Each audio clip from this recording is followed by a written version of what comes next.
Welcome back to the channel. Today we do live album battle, and yeah, I am old enough to remember. Well, in '71, I wasn't listening to Humble Pie yet. I didn't listen to Humble Pie till '73 maybe, and the 10 years after, this was from '73, and I think I heard this album in '74, possibly '75.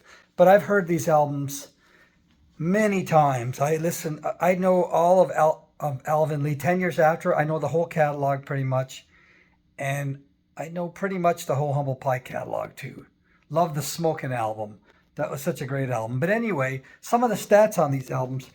Rockin' the Filmore was recorded in New York City in, let me get this right, May 28 to 29 at the Filmore East in 1971. It reached number 21 on the Billboard 200. In the UK, it hit the top 40. It was a big album for Humble Pie. And right after that, Peter Frampton split to do his own thing. Now, the 10 Years After album, 10 Years After was a lot bigger in Europe than they ever were in the United States.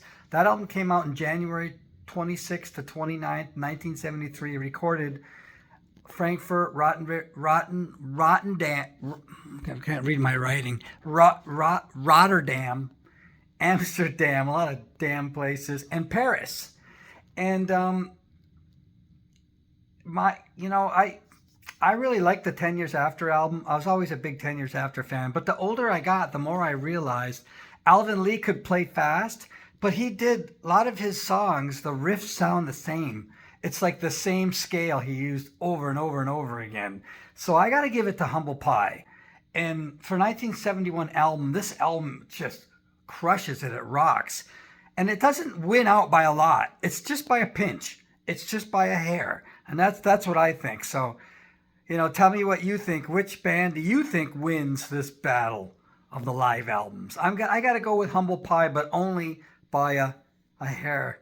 Okay, so yeah, put your comments below and tell me what you think about both bands or these albums, or if you ever saw one of them live. I did see 10 Years After live in 1990.